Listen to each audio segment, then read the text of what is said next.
Netanyahu de facto, on nie chciał zakładników. Ja nie chcę ludzi wspierać nas, że tylko nie lubią Żydów. Bo kto nie lubi Żyda, nie lubi Araba. Omar, trochę od kuchni chciałbym wiedzieć, jak wyglądała organizacja całej tej flotyli. Ja byłem przewodniczącym delegacji polskiej. I pojechaliśmy. I z Barcelona jechaliśmy do Tunezji, gdzie czekali na nas 20 statków. Niestety też były problemy. Bo to nie jest tak prosto kupić statek. Statek to nie jest kupna samochodu. Jest bardzo dużo papiery, dokumenty, notariuszy, stan techniczny i tak dalej. Bandera, który kraj. W sumie ruszyliśmy. Ze spóźnieniem 5 dni jechaliśmy z Tunezji w drogę do Sycylii. Po drodze, jak byliśmy w Tunezji, drony atakowali nasz statek i jeszcze drugi statek. No i jak w ogóle płynęliście i były te pierwsze takie ataki, to było tak, że wy byliście raczej, podchodziliście do tego raczej jako takiej zaczepki, czy było tak, że jednak baliście się tego i były osoby, które chciały coś? Słuchaj, oni byli w ramach przestraszenia nas. Wyrzucili materiały łatwo padne. I myśmy byli przygotowani, natychmiast został zgaszony. Ale to było w taki sposób, że te drony nad was nadleciały? To były takie małe drony? Jak to wyglądało w ogóle? Akurat my Spaliście? nie spaliśmy. Zawsze myśmy co 2 godziny tego widzieli. Co 2 godziny. Też nie mogę powiedzieć, że to jest izraelski, a nie jest. Na pewno może stał Izrael za to. To jest pierwszy atak w naszym. Później było atak, jak już myśmy wyjechali z Sycylii, był atak, wyrzucili nas 10-15 pomp hukowych. I wyrzucili na innych statków, między innymi statek, gdzie był polski poseł Frank. I tam niestety Jagiel został spalony. I wyszedł z tym małą łódką z serwisu i musieliśmy przyjąć tych ludzi, którzy byli na tej łódce. I też jedna łódka tonęła, a ratowaliśmy cały załogę. Dlatego nie było takie łatwe i walczyliśmy po pierwsze z szturm, z dronami i stan techniczny statku. Pamiętaj, że wszyscy byli ochotnikami, i kapitanów, i wszyscy byli ochotnikami. I tak było. A nie do końca widzę tą sytuację, w której jesteście atakowani. W sensie, jeżeli to były granaty hukowe i tak dalej, to było zrzucane z latających dronów? Czy to było tak, że ktoś musiał was odprowadzić? Nie. Myśmy wtedy było około 15-16 dronów nad naszym flotylą. Myśmy byli między jeden statek, a drugi około kilkaset metrów. Czyli byliście śledzeni właściwie przez drony cały czas? Cały czas. Myśmy cały czas, co 2 godziny mieliśmy dyżury, czuwania. Myśmy mieli w czasie całego rejsu ćwiczenie, jak zgasić pożar, jak zachować w czasie interception, to znaczy przechwycenie, cały czas. Myśmy byli przygotowani. My jesteśmy misja pokojową, cywilną, nie jesteśmy grupą militarną, absolutnie. Kazaliśmy, żeby pokazać rękę. Wszystkie noże, które nawet byli w kuchni, wyrzuciliśmy, nawet w telefonie i tak dalej. To jest było codziennie. My mamy doświadczenia. Czekajcie, czyli w momencie, w którym zdaliście sobie sprawę, że dojdzie do abordażu, to telefony wyrzuciliście do wody? W tym samym momencie, gdzie statki militarne izraelskie otoczyły nas. To wyrzuciliście telefony? Tak, mieliśmy dużo doświadczenia, którzy mieli poprzednie, jak Greta i Tiago. Oni byli na Madeleine i była z nami posłanka, europosłanka francuska Emma Farrow, która też była w Handala. Słyszałeś, że to jest Handala i była z nami posłanka też francuska Rima Hassan, Palestynka, pochodzenia palestyńskiego. Dlatego myśmy byli przygotowani. Myśmy nie chcieli dać im jakikolwiek powód, żeby strzelali do nas albo żeby traktowali źle. Dlatego, tak jak Ci powiedziałem, nie naszym celem było atakować, bo nie jesteśmy w stanie. My zdajemy sobie sprawę, kim my jesteśmy, jakie one są, jakie ich brutalne. Ale jak aresztowali nas, było w sposób nie brutalny, tylko przyszli myśmy byli przygotowani na top, znaczy na pokład statku. Myśmy byli w kółko, mieliśmy safety jacket. Ja widziałem takie nagranie właśnie z tego abordażu, że wy siedzieliście właściwie przy stołach swoich z rękami do góry. Nie przy stoleka, No około takiego, tak. I po prostu przyszli i oni pytali, kto jest kapitan, nikt nie przyznał. I sami prowadzili nasz statek 10 godzin do portu. Nasz statek był pierwszy, który został zachwycony. Myśmy byli tak zwany statek matka, ale to myśmy kierowali wszystko. Oni weszli na wasz statek i prowadzili wasz statek, czy zabrali was na swoje statki? Nie, zabrali nasz statek, oni prowadzili tego statku. Na tym statku. Czyli wy płynęliście na tych statkach wojskowych, tak? Nie, na naszym statku. Na waszym, okej. Czyli oni po prostu prowadzili statek z wami. Oni prowadzili, znaczy on nie był kapitan, myśmy nie przyznali. I 10 godzin, myśmy byli około 80 km od Gazy. Niektóre statki byli około 20 km już od Gazy. I to było nielegalne, było w międzynarodowych wód, nie mają prawa tego zrobić. Zastanawiam się, jak wygląda taka podróż, jesteście eskortowani przez już Izraelczyków i ileś chyba godzin płyniecie razem? 10 godzin i rozmawialiście z nimi jakoś? Oni z wami? Oni cały czas bronią naszej strony. Nie było żadnej rozmowy między wami? Znaczy akurat ja. Po pierwsze, jeżeli ktoś chce iść do toalety, on musi jechać z nim. Myśmy byli kobietami, myśmy byli w stadzie około 30 osób, może 14 kobiet. Myśmy byli z różnych krajów, różnych wieków, religia, kultury, ale mieliśmy jednym celem. Oczy na Gazy, serca do Gazy i przełamane Gazy, blokady Gazy. I z tymi jeden wiedział, że jestem Palestyńczykiem. Ja byłem najstarszym na tym statku. Ja miałem taka alergia na kotach. Tak, jeden rodzaj astma. Dzięki Bogu już w morzu prawie wyleczyłem, ale powiedziałem mu, muszę korzystać. Pozwolił, wyszedłem. Potem jak jesteś w środku, duszno, straszny, temperatury niesamowite i faktycznie nie przeszkadzało mi. Wyszedłem i była dyskusja trochę. Powiedziałem, dlaczego mnie aresztujesz? Co myśmy zrobili? Nielegalne wyście zrobili i tak dalej. I akurat były w porządku, znaczy nie, w ogóle cały akt nie jest w porządku, ale zachowali bez bicia, bez wiązania rąk i tak dalej. Zaczyna problem, jak dojechaliśmy do portu. Port Ashdod. Około 9 godzin płynęliśmy i tam musieliśmy zdejmować wszystko, co jest palestyńskie. Kofija, arafatka, bluzki, wszystko musieliśmy zdejmować i wyrzucać. I przyszli ludzie Ben Gvir, ten terrorysta, który jest minister bezpieczeństwa, w sposób brutalny. Dwóch na każdej jednej osoby podnosili głowę do dół, ręka w sposób też brutalny do tyłu. Ale Ben Gvir był przy tym osobiście? Nie, czekaj, jego ludzie, policja Ben Gvira. I prowadzili nam do plac, gdzie, wiesz, chyba każdy w Polsce jest taki plac, gdzie jest taki kamienny czarny, oliwny i tak dalej. I wsadzili nam bardzo brutalnie i przez 6 godzin wiązali nasze ręce do tyłu. Nie kajdankami, tylko ten... Trytytkami. Jakie? Trytytki to się nazywa. Tak, to jest straszne boli. Straszne boli.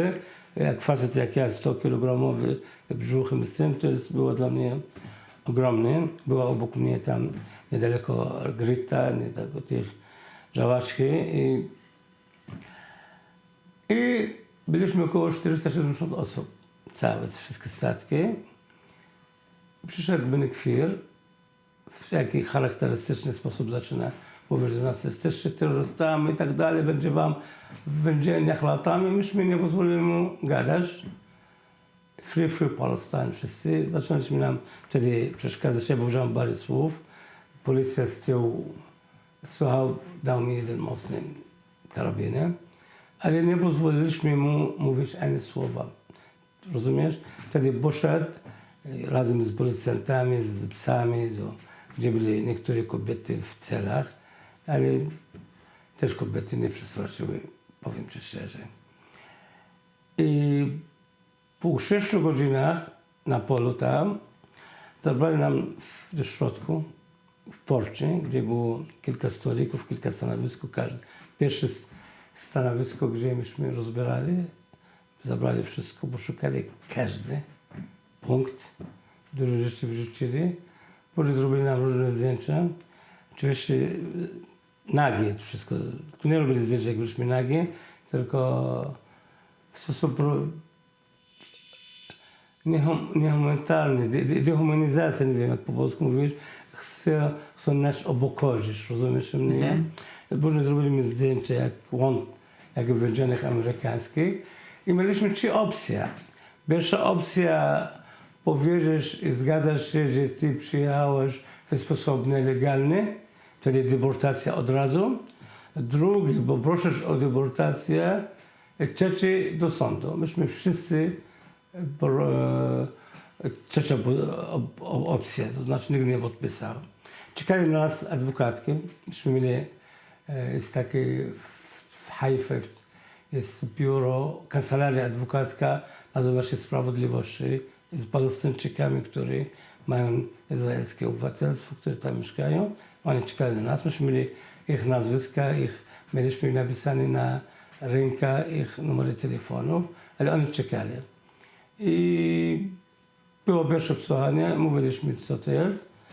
Wtedy zabrali nam autobus wielki, podzielony na cele z kratkami.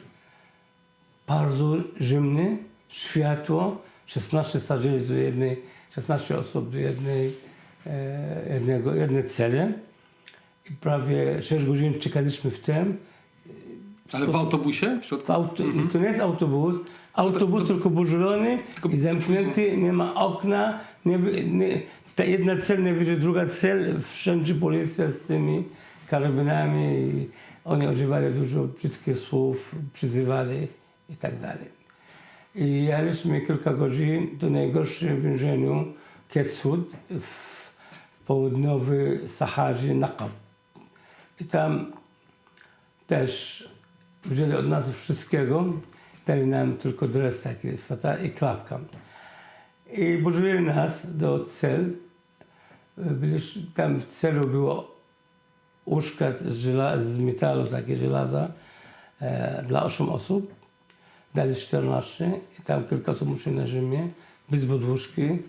W celu była toaleta, bez papieru toaletowego. Nie dali nam woda.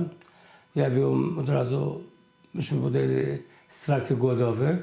Ja miałem strajk głodowy i strajk od wody i od toaletu. Bo jak nie przychodzi, nie wychodzi i był problem. I nie pozwolili nas też, ja kilka razy w ciągu dnia zmienili moje cel. Nie pozwolili nam nawet spacerować ani kąpać. I byłem też przesłuchany i było też sprawa przyjechał sędzia i myśmy mówili, było 2 minuty całe. To jak wygląda takie przesłuchanie? Proszę? Jak wygląda takie przesłuchanie? Akurat oni nie używali żaden tortur. Ktoś po arabsku mówi, może z Mossadu, świetnie. Albo on jest Arabem, albo Żydzi, który nauczył arabskiego.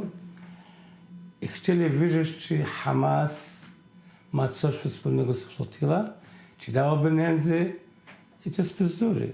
My nie mieliśmy żaden kontakt ani z Hamasem, ani z innymi organizacjami. Myśmy byli spontaniczny ruch, składając się z ludźmi z 70 krajach. Oficjalnie było 44 delegacje. I oczywiście co chwilę pytam różne rzeczy. Ja powiedziałem moja koncepcja, że kiedyś zniszczymy ten reżim apartheidu, zrobimy państwo demokratyczne dla Żydów, muzułmanów i chrześcijan, i tak jak w RPA. Dlatego ja osobiście nie widzę możliwości stworzenia drugiego państwa, jak teraz cały świat uznaje państwo palestyńskie. Gdzie będzie to państwo? Skoro zachodni brzeg jest podzielony między osiedlami żydowskimi, które tam w ogóle nie ma żadna struktura na powstanie państwa. I tak było. Po 6 dniach, będzie i pół dnia, oczywiście nie było żadne lekarstwo. Przywieźli mi jeden lek, taki żywy, który na astmę. Nebulizator? Tak, trochę. Oni przywieźli był na drugi dzień. Ja de facto też konsul, mimo że minister Sikorski był przeciwko, był fatalny, nie uznał ludobójcza wojna, ale ja chciałem przyznać, że konsul polski i pani konsul przyjechali 2 razy, 10 godzin czekali w słońca i spotkali z nami. A potem przywieźli wodę, którą mi zabrali tej wodę i jakieś owoce, kanapki i zachowali jak trzeba, przyjechali razem z różnymi konsulami z innych krajów. I później, po 5 dnia rano zabrali nam nie na lotnisko główne, tylko na takie małe lotnisko, nazywa się Ramon. W ten sam sposób, w tym samym autobusie, nie pozwolili nam korzystać z toalety absolutnie, ani kilka godzin czekaliśmy w tej zimie, w takich warunkach i od razu do samolotu, gdzie deportowali nas do Grecji, do Ateny. A jaka była atmosfera w ogóle na tych statkach? Bo Świetnie. Cały czas było tak? Myśmy byli głównym statkiem. Ja zrobiłem im wykłady prawie codziennie o historii Palestyny. Ze mną był wnuk Mandela, Nkosi Mandela, świetny facet, który opowiadał, jak wyglądał apartheid, jak w porównaniu do Palestyny. Był ze mną bardzo ciekawy aktor irlandzki, Taik, który też ma miliony ludzi, którzy go obserwują. Zrobił ze mną wywiad. Była ze mną Greta, ta szwedzka, tych europosłanek. Mieliśmy z różnych krajów i codziennie było spotkania. Rozmawialiśmy na temat polityczny, na temat co się dzieje w Palestynie. Raz myśmy jedli dżiny wieczorem. Każdy z nas miał obowiązek sprzątania, toalety, gotowania i tak dalej.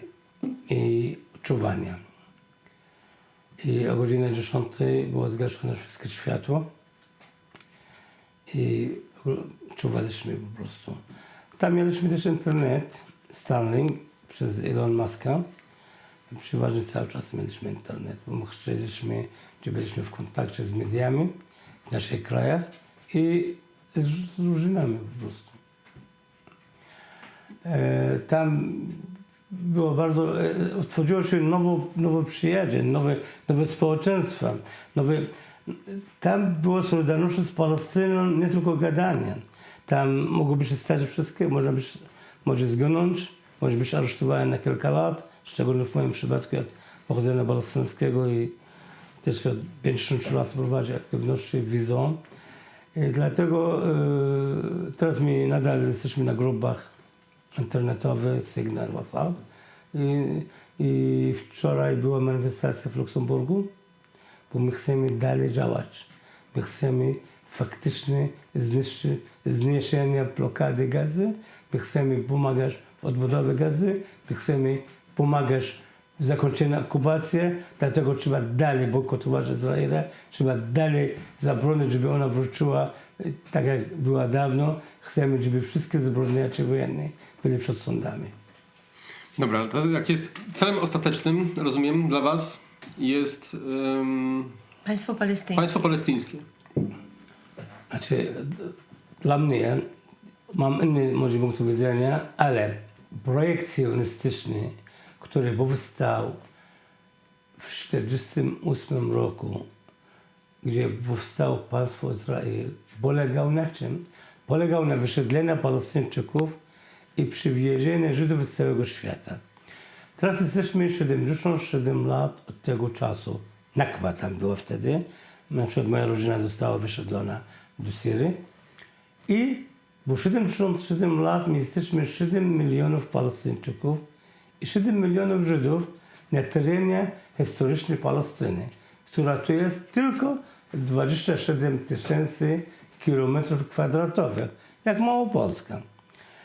I naprawdę oni nie są w stanie likwidować Palestyńczyków, ani my nie jesteśmy w stanie, de facto. Oni już spróbowali i jedyne rozwiązanie dla mnie to jest jedno państwo dla dwóch narodów. Jak nie będzie takiego rozwiązania, uważam, powinno być państwo Palestyny, tak jak teraz proponuję, na cały teren zachodni brzeg Jordanii, stolicą Jerozolimą i jest korytarz, bo łączy z Gazą, ze strefą Gazą, gdzie by było możliwości budować lotnisko, port, żeby miało państwo z prawdziwego zdarzenia. Nie tylko państwo bez rąk, ząb i nóg, które tylko, tak jak teraz tak zwana autonomia Palestyny, która de facto ona służy Izraelowi, więc nie służy narodowi palestyńskiemu. Bo de facto jest straszne związanie z punktu widzenia ekonomicznego, geograficznego. Nie możesz robić, na przykład teraz cała ekonomia, autonomia Palestyny związana od Izraelem, znaczy polega całkowicie. Jak będzie też państwo Palestyny, gdzie tam będzie nie ma morza, nie ma lotniska, nie ma nic, to musi być jakim konfederacja na przykład z Izraelem, gdyby nie zgodzili na jedno państwo. Tylko żeby było żeby powstało prawdziwego państwa palestyńskiego, musi mieć wszystkie warunki do powstania państwa. I ekonomiczne, i geograficzne, i polityczne. A jak ty się zapatrujesz teraz na te nowe postanowienia pokojowe Trumpa? Co myślisz właśnie o tym? To jest było spektakl, show, który oni pod tym show okrywali zbrodnia, ludobójczą wojnę. Absolutnie nie zakończyła okupacja, nie zakończyła wojna. Wczoraj zabili Izrael 70 Palestyńczyków. Trump jest wspólnikiem Netanyahu. I nie tylko Trump, cała administracja amerykańska. Oni nas zabijają bronią amerykańską, samolotami amerykańskimi. Dlatego jak będzie trzeba było rozwiązane, bo natychmiast zakończyła ta wojna. Oni chcieli, Trump jak przyszedł do władzy, bo raz drugi, pierwszy chciał wysiedlić wszystkich Palestyńczyków i budował Riviera tam. On myślał jako deweloper, nie jako mądry stan, który chce rozwiązać problem. Oni chcieli po prostu wysiedlać Palestyńczyków 2 miliony 300 tysięcy. Nie udało im i nasz naród tam jest. To jest pierwszy cel, który nie mogli realizować i dlatego dla mnie czystość etniczna w Gazie zakończyła. Nie byli w stanie tego zrobić. Oni chcieli budować tam developing różne hotele i tam nie zapomniecie, że jest dużo źródeł gazu w Gazie, koło Gazy. Z tego punktu widzenia, że było rozwiązane prawdziwe, powinny wycofać Izrael całkowicie, powinny zakończyć tę okupację. Ja uważam, Ameryka nie chce tego. Ameryka chce wykorzystać tych tumanów wykastrowanych przywódców arabskich, zabiera od nich wszystkie pieniądze i wykorzysta ich. Celem Izraelu było, celem Trump pierwszej kadencji, normalizacja stosunków z krajów arabskich. Ta normalizacja polegała na likwidacji problem palestyński, likwidacja narodu palestyńskiego. Dlatego było 7 października, który całkowicie mieszał wszystko i stała sprawa palestyńskiej na pierwszej stronie.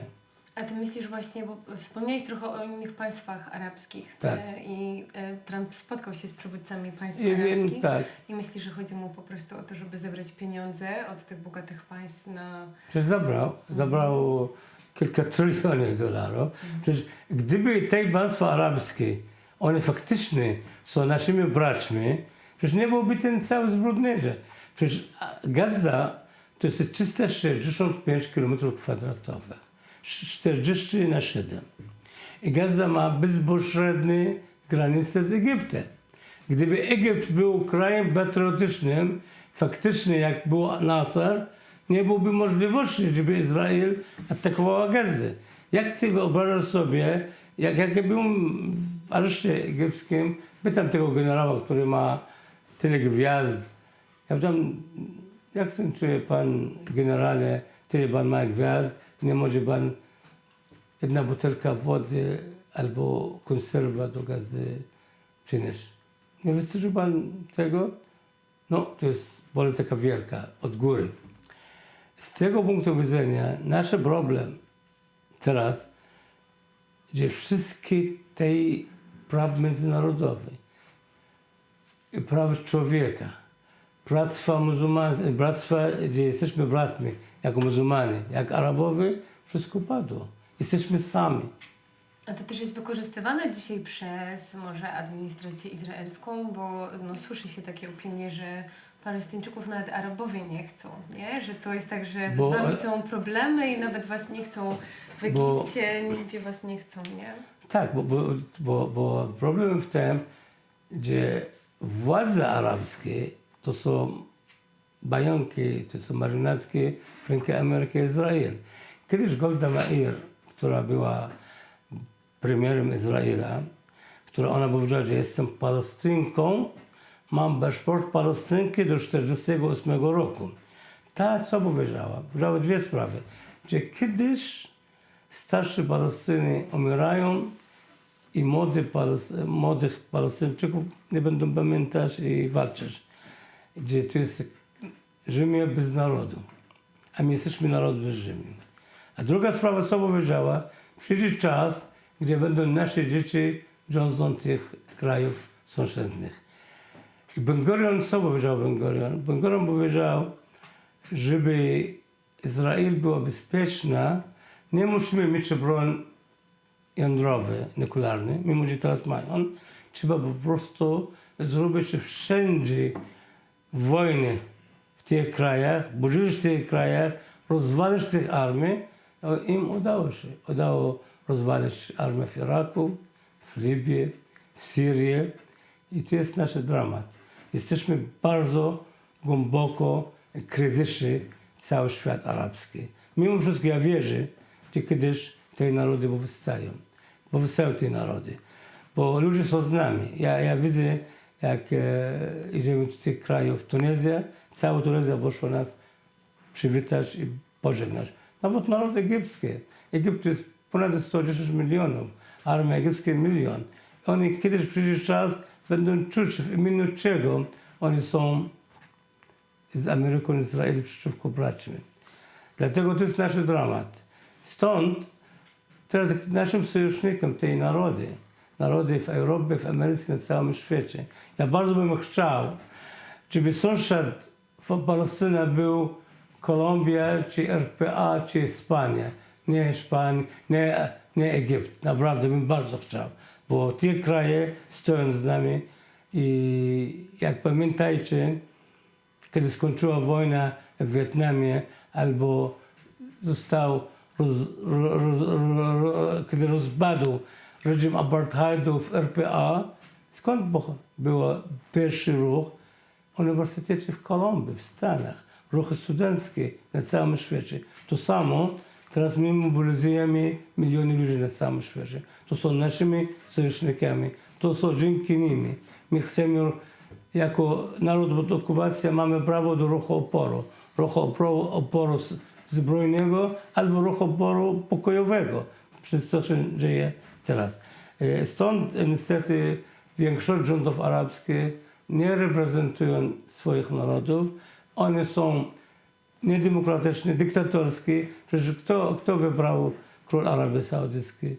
Żaden. To samo Emiraty Arabskie, to samo inne kraje. Dobra, ale to jak chcesz zrobić państwo palestyńskie, No, które będzie demokratyczne jak państwa zachodnie, a jednocześnie widzisz sam, że te państwa muzułmańskie, arabskie rządzą się prawami, których sam nie postrzegasz jako konstruktywne, nie? Które dążą do czegoś pokojowego.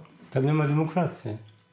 Oni po prostu widzą i czują, że ich krzesła jako władza związane z Ameryką i Izraelem. Dlatego oni robią wszystko, co chce Ameryka, co Izrael. Ja nie wiem, czy Trump, czy Netanyahu ma haki na tych. Rozumiesz, tak jak Netanyahu być może ma na Trumpa na wszystko jakieś haki. I rozumiesz, kto rządzi Ameryka, to są lobby sionistyczne, lobby AIPAC i to samo teraz jest podział polityczny. Jest sionistrzy Arabowie gorszy niż sionistów Żydów, tak jak są Żydzi, którzy są z nami. To są, którzy jest przeciwko okupacji, nawet przeciwko powstaniu Izrael. Jak natury karta. Ja mogę was wysłać różne zdjęcia z naszych spotkań z nimi w Nowym Jorku, w Londynu czy gdzie indziej. A oni też płynęli... Mieliśmy Żydów, tak. Tak? I ja ciekawa jestem w ogóle, jak oni byli odbierani przez Nie, oni nie byli. izraelskich żołnierzy. A nie, oni mieli obywatelstwo amerykańskie i innych, tak. Na innych zasadach zupełnie. Oczywiście, oni nawet nie wiedzieli, że oni są Żydami. Aha, rozumiem. Oni nie byli obrani takie tradycyjnie albo coś. I ja kojarzę trochę takich Żydów, którzy mówią, że państwo Izrael to jest w ogóle ale to są bardzo tacy ekstremiści też religijni, że Tak. oni mówią, że to jest od szatana, że dopiero Mesjasz odbuduje Izrael i To jest natury karta tych, tak. oni są też chyba nawet w Izraelu, Izraelczyk, taki prawdziwy Izraelczyk, który raczej patrzy na nich jako na takich ekstremistów, nie? Że aha, no dobra, ale my tu mamy państwo, musimy je bronić. Ale mamy dużo Żydów inaczej też. Elam Papé, który pisał czystość etniczną w Izraelu. To jest całkowicie z nami. On jest z Londynu. Shlomo Sand, to jest Gabor Polak. Mate. Shlomo Sand, to jest profesor na Uniwersytecie Tel Awiwskiej, który pisał książkę Kto wymyślił naród żydowski. Czytaliście tę książkę? Mogę was pożyczyć.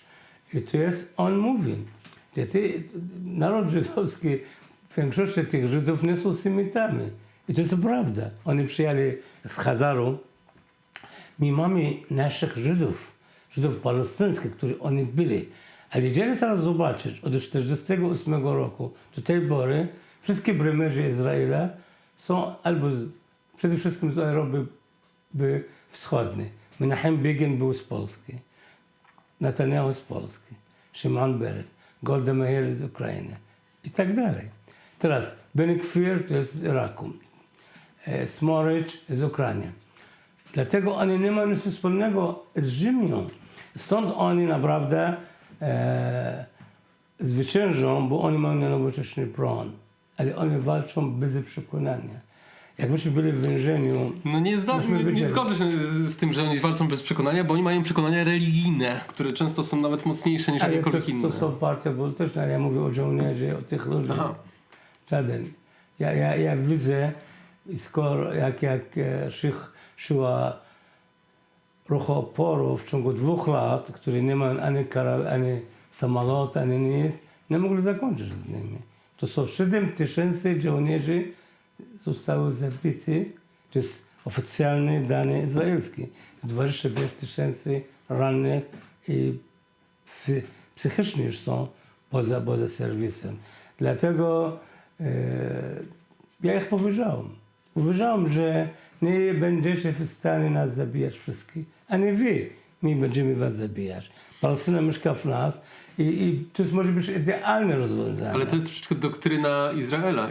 Izrael zakłada, że... Wy się zmieścicie tam, tylko że właśnie bez takich podejścia separatystycznego, tak? Nie. Izrael, co do tego, że nie pokonają państw arabskich wokół siebie. Oni wiedzą, że nigdy nie pokonają państw arabskich ze względu na chociażby przyrost naturalny. Że ich jest mało, państw arabskich Ale dużo. ja nie mówię teraz, co państwo arabskie ma z tym. Państwo arabskie teraz, one są w większości sojusznikami dla Izraela. Ty mówisz o Palestynie. My mamy przyrost, my mamy 2+8 model rodziny, Oni mają 2+1.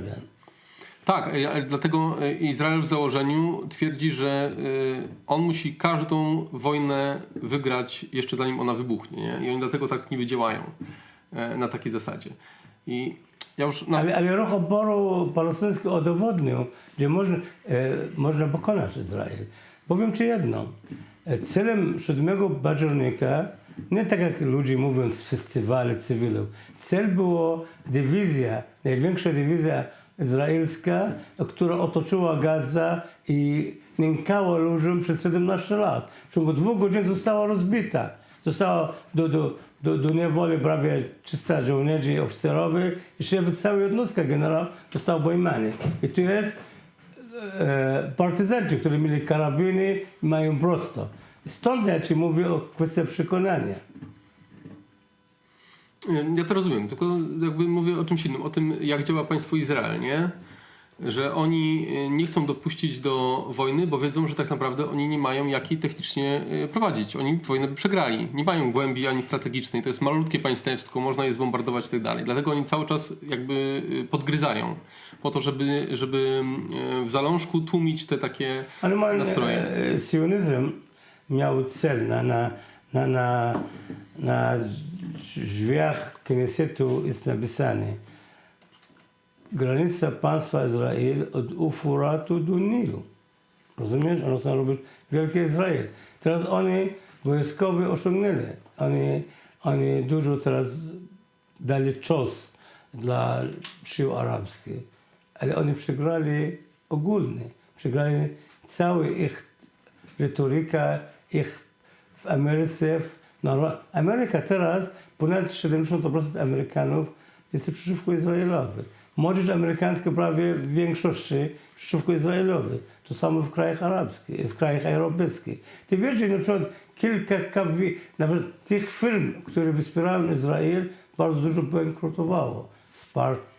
Spartex, Carrefour w niektórych krajach arabskich już zamknęli. No oni spalili swoją największą kartę, najmocniejszą kartę swoją tego antysemityzmu, którego zawsze stosowali. Ta karta jest już spalona, no i... Tak, bo każdy, który krytykował Izrael jest od razu nie jest antysemitą, jest przeciwko i tak dalej. To jest bzdury. Tylko oni działają dalej tak, jakby sobie z tego nie zdawali sprawy, bo wczoraj na przykład Ben Gvir znowu się wypowiedział, że skoro już mamy tych swoich zakładników, skoro odzyskaliśmy ich, no to teraz możemy już iść na 100%, skoro zakładnicy są u nas. Teraz możemy zrobić prawdziwe piekło Palestyńczykom.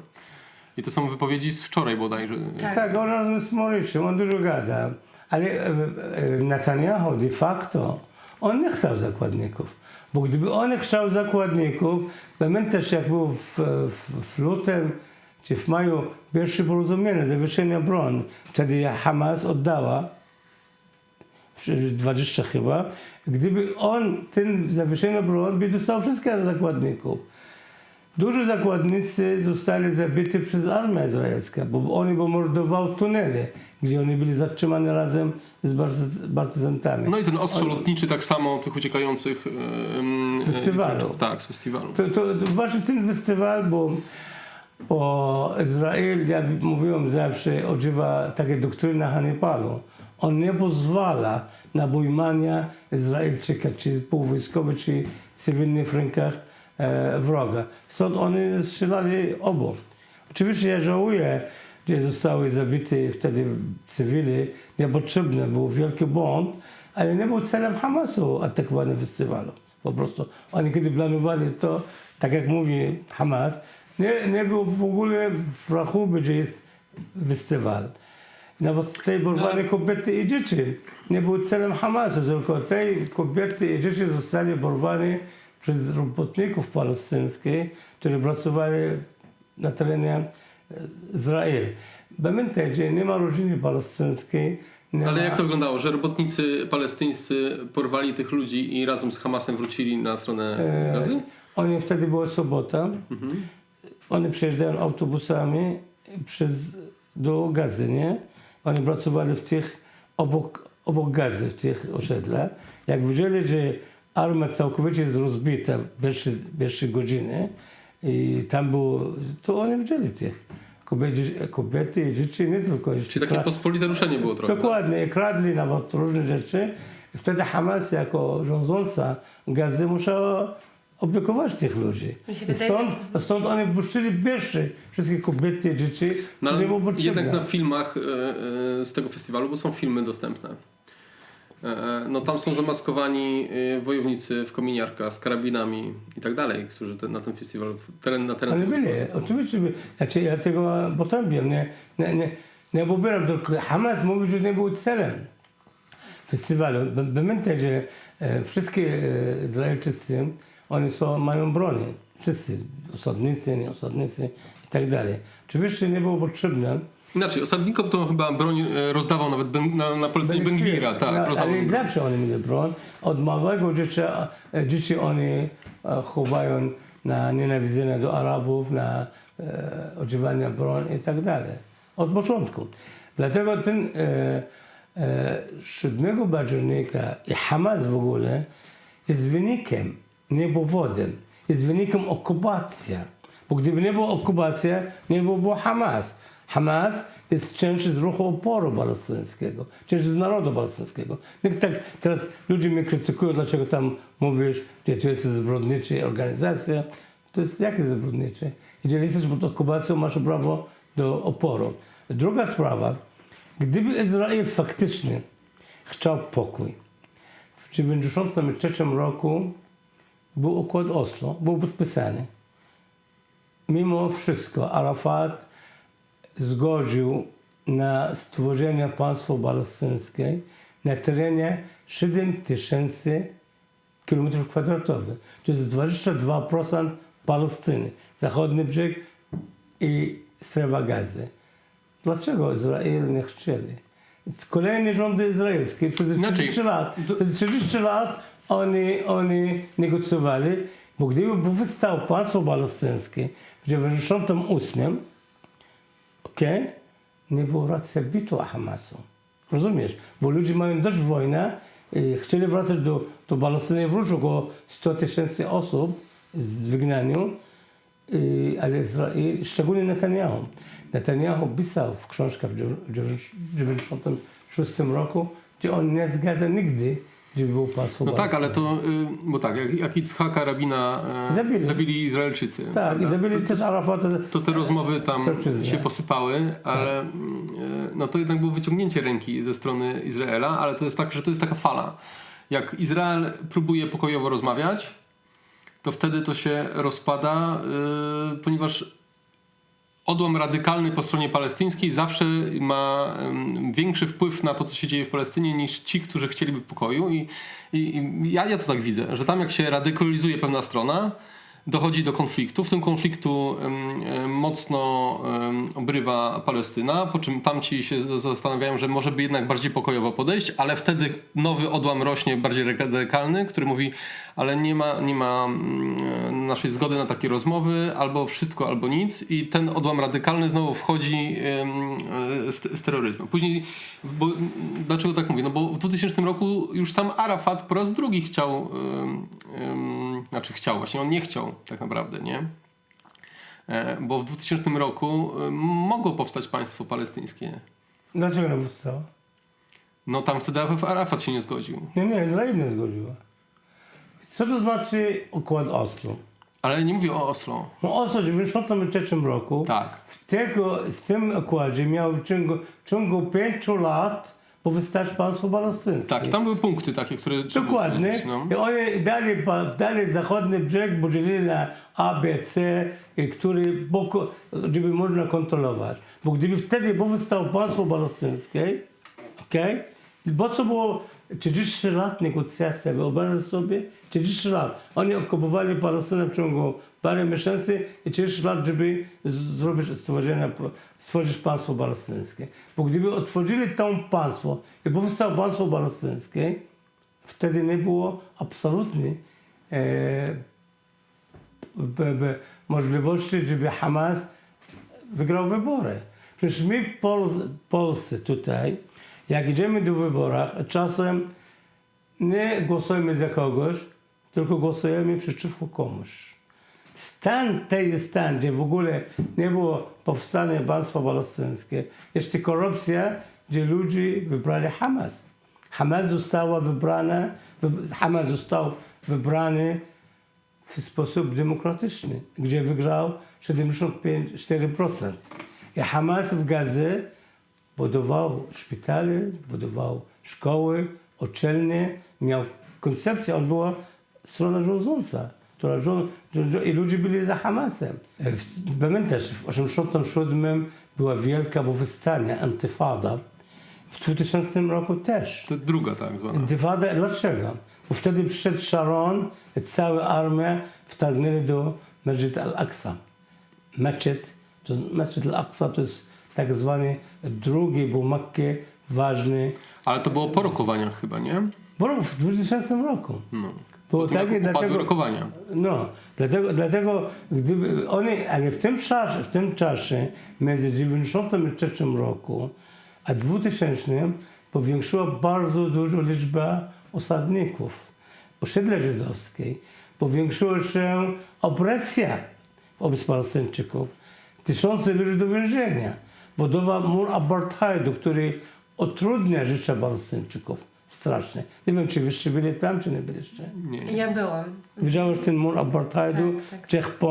checkpointów i gdybyś na przykład jedna rodzina miała ten mur apartheidu, budziliśmy dom między tu i tu i kilka godzin musi, żeby ciocia albo mama odwiedzała swoje życie i swoją rodzinę. To jest apartheidu całkowicie.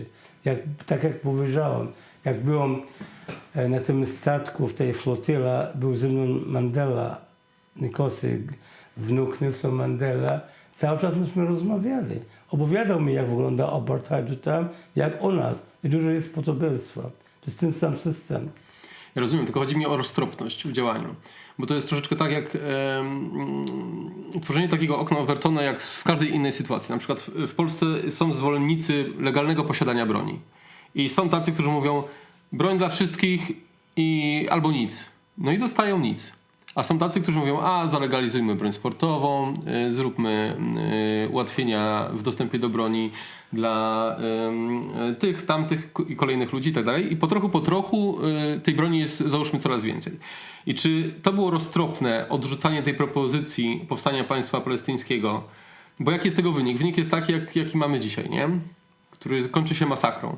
A tak jakby już było państwo palestyńskie i w ramach tego podmiotu działać dalej o to, żeby się uniezależnić i tak dalej. Czy to nie jest lepsze rozwiązanie, żeby przyjąć jakieś warunki? Tak miał Arafat na myśli, dlatego podpisał układ Oslo. Na czym polegał układ Oslo? Ale w 2000 roku on odrzucił to. Bo nie odrzucił, bo oni jak zaczynali dać inne propozycje, różnią się od układu Oslo.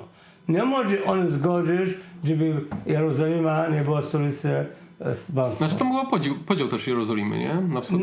Oni nie proponowali, oni chcieli cała Jerozolima dla nich. Nawet Jerozolima wschodnia, która miała być według Oslo stolica dla Palestyny, nie chcieli.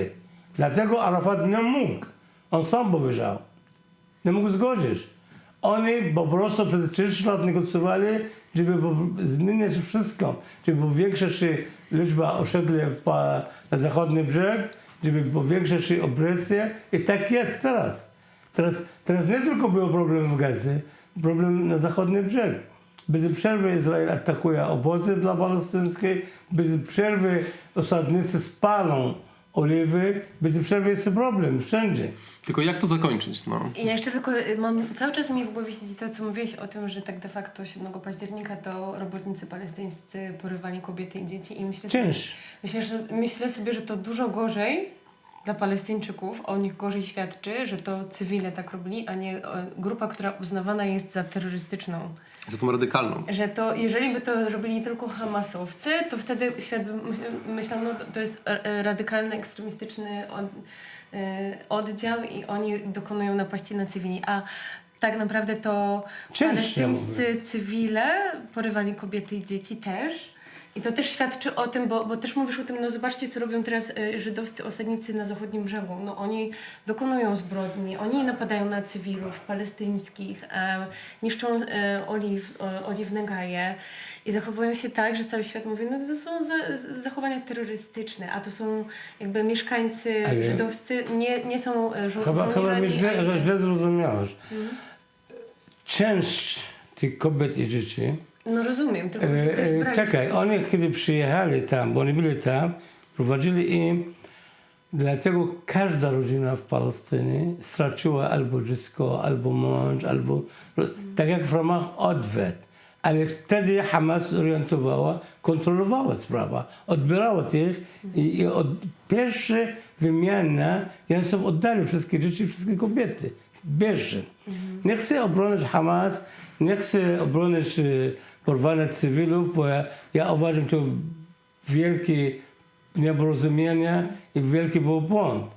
Całkiem. Ale to właśnie widzisz, to chodzi o to, że obraz Hamasu w tej chwili jest w tej sytuacji taki, że on jest bardziej humanitarny niż przeciętny robotnik z Palestyny. O to mi chodzi, że czasami może być tak, że ta radykalizacja... No może ja źle wyraziłem, tylko po prostu ja nie byłem tam, ja powtarzam po prostu jaka była sytuacja, jesteśmy w kontakcie z tymi.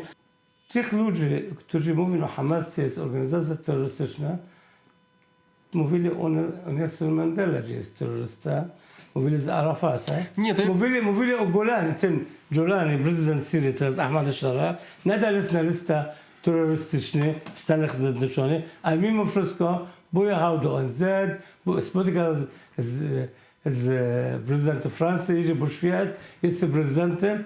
Oni określają według ich politycznych Tak, to celów. jest polityczne narzędzie. To jest tak samo jak antysemita, tak samo jest terrorysta. To samo terrorysta, dlatego już ja strasznie zdenerwowało. Aczkolwiek, zachowania terrorystyczne są po stronie państwa Izraela, są po stronie Palestyny, są po stronie innych. I chodzi mi o to, bo ja już historię to już każdy przegadał na 100 sposobów z każdej strony. Tak. Ale ja staram się skupiać na tym, co zrobić, żeby to odwrócić wszystko. Czy nie lepiej było roztropnie podążać w kierunku czegokolwiek, niż tak mówić, że nie mogę się zgodzić na to, że Jerozolima nie będzie nasza.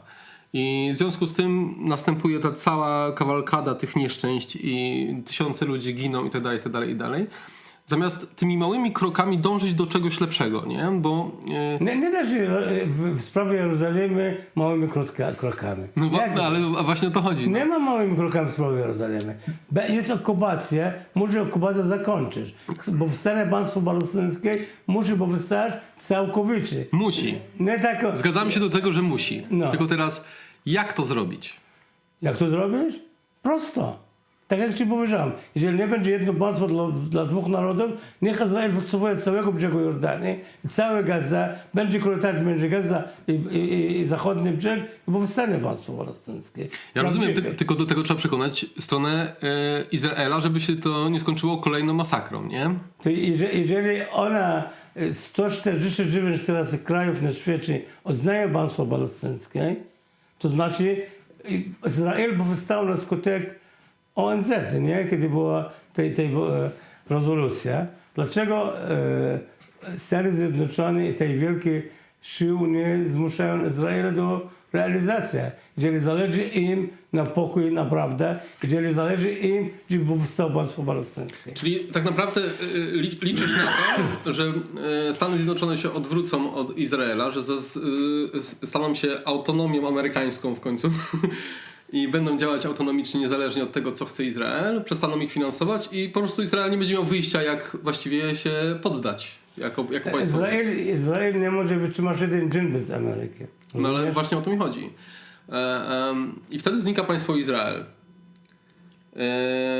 Ale nie zniknie tak sobie, że oni się poddadzą, no bo oni jakby nie patrzeć, oni będą chcieli to utrzymać za wszelką cenę i też będą walczyć pewnie tam do ostatniego radykalnego obywatela. I to też się skończy masakrą tak naprawdę, nie? Tylko w drugą stronę. Ale ja powiedziałem, ja zawsze powtarzam przy każdym moje wystąpienie publiczne, że my nie jesteśmy przeciwko Żydom. No to ty nie jesteś, Omar. Nie, wszyscy bardzo teraz.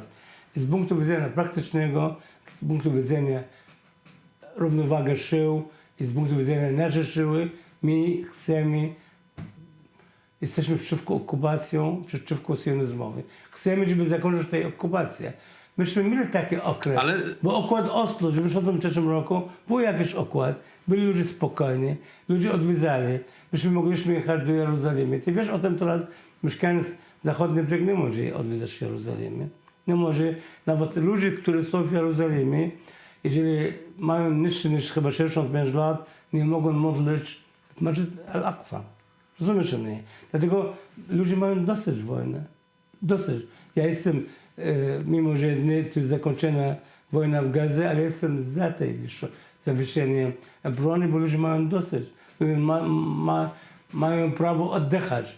I teraz będzie zima, gdzie jest deszcz i nie mają gdzie mieszkać, dlatego musimy załatwiać, żeby... Ale wiesz, że to przezwycięży taką wolę zemsty? Bo to mi się wydaje, że to znowu jest ta wola zemsty też jest narosła. Jeszcze bardziej jest szersza. Inaczej na pewno tych dzieci, które stracili rodziców, na pewno, ale ile Niemcy zabili z Polski? No ale Niemcy mają swoje państwa, mamy swoje państwo. Dobra, ile zabili z Niemcy? Dużo. Teraz mamy około dobre 600. stosunki. Około 3 milionów Polaków w ogóle, nie? No dobrze, a nie zostało, teraz Niemcy są waszym sojusznikiem, Niemcy też. Dlatego ja uważam dalsze.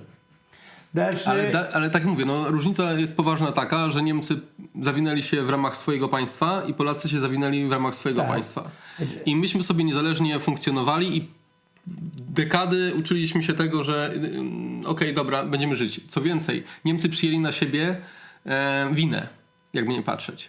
Przyjęli na siebie Dlatego my polityczną winę. musimy Izrael, właśnie, jak Izrael... Teraz jest ten Netanyahu, ma wyrok.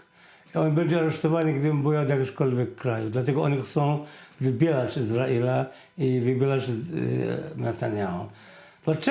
Dlaczego my mamy być całe życie pod okupacją? W końcu Izrael jest ostatnim okupantem. Ja rozumiem, Jak ty widzisz rozwiązanie? Pod dalszymi?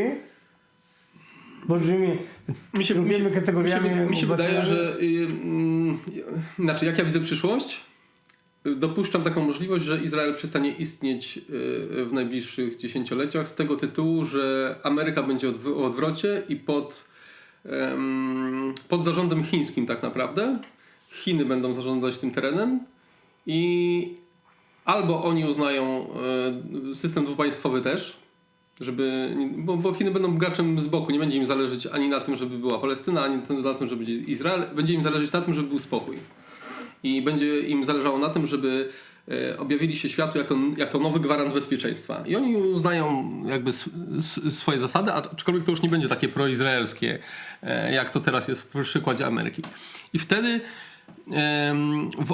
w otulinie takie jaki jest Izrael, wydaje mi się, że może dojść do tego, że Izrael w ogóle przestanie istnieć. Jest taka opcja. Aczkolwiek moim zdaniem najbardziej prawdopodobnym rozwiązaniem będzie jednak ta dwupaństwowość. Że Palestyna się gdzieś tam na jakichś zasadach zgodzi na tą swoją utrzymanie państwowości i w tej chwili wydaje mi się, że nadal to Izrael będzie to jednak dyktował warunki.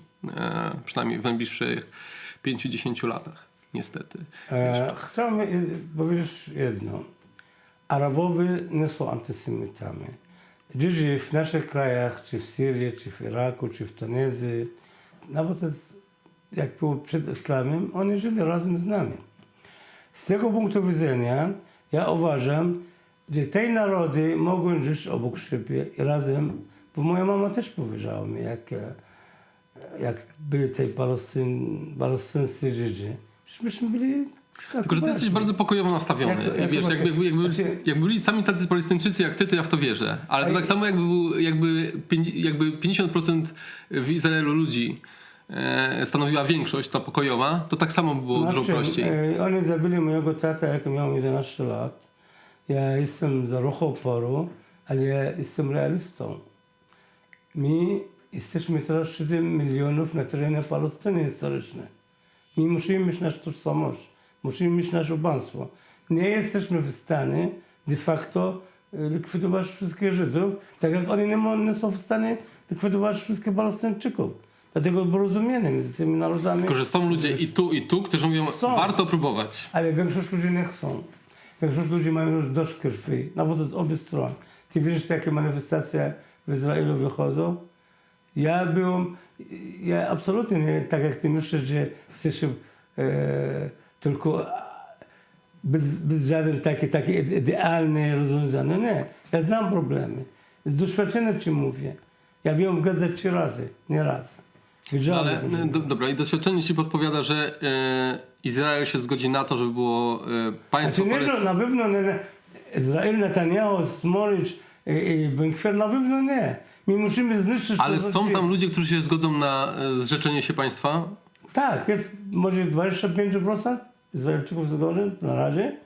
I tego musimy z nimi współpracować. I oni My musimy teraz razem z Żydami, którzy tak myślą, zniszczyć ten reżim. Reżim apartheidu, czystość etniczny, reżim, który tylko krwią żyje. Rozumiesz mnie?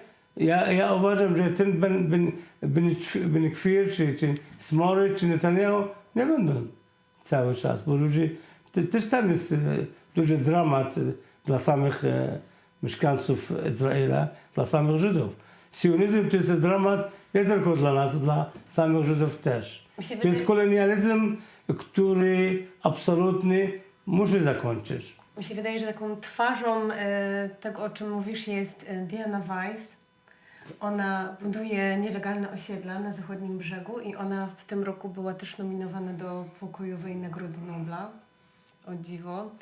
I ona wręcz, bo też są z nią rozmowy i Ja wywiady. wiedziałam te wywiady. I są takie wywiady, które też mnie tak mrożą, bo ona na przykład bardzo otwarcie mówi, że O ludobójcy. ona ma nadzieję, że jak Gaza jest tak zniszczona do cna, to wszyscy tam muszą się wynieść, no bo tam przecież to nie wiedziałam jest tego. ziemia nie do zamieszkania, tak? No to się Tak. wynosicie, my ją potem odbudujemy, ale dla Żydów, nie? A gdzie my wynosimy? No właśnie, a on mówi, a inne kraje, ona mówi bardzo prosto, w innych arabskich krajach macie miejsce, jesteście Arabami i tam idźcie tam, nie? I, to jest, Czy tam? I ona nie widzi żadnego problemu z niczym, ona Niestety. po prostu, tak, no, ale ona też uosabia mimo wszystko część tych ludzi, którzy za nic w świecie nie będą tutaj...